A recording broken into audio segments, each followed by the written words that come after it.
We want to show you some tips for tearing down tents that apply to all Exped tents. So Ted's going to run us through. There you go, Ted.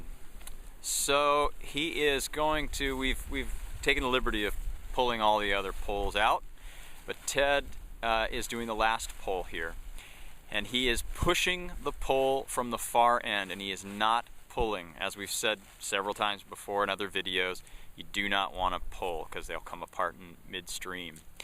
And also notice that Ted has folded the pole in half, and then he's taking the tent pole sections apart.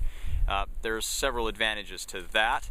It makes it quicker, for one, and it sort of evens up the tension in the bungee cord that runs through the pole. So that's a nice little tip, very quick, instead of doing each and every segment all the way down the line. So he's going to lay it out, again, as we always do, or as we're always apt to do. We use the multi-mat to lay the tent on.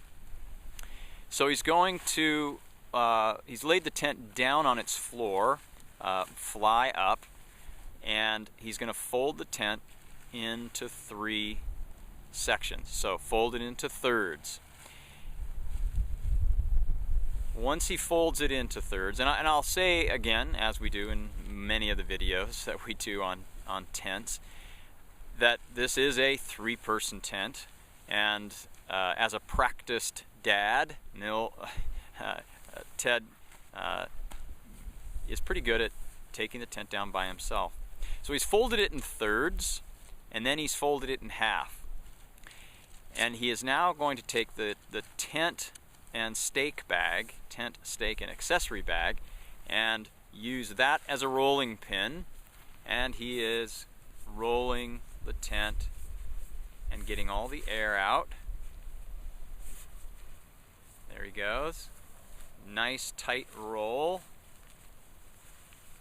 And then he's going to take the burrito bag, the side opening stuff sack that all Exped tents come in, rather than the end opening stuff sack, and pulling it up around the tent, stuffing it in,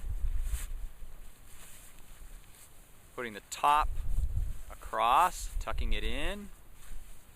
Now he's pulling it tight and attaching it with the Fast X buckle at the far end, and then gives it a couple of cranks, a little bit of tuck, and there we have it. There you go. Burrito bag. Thanks, Ted.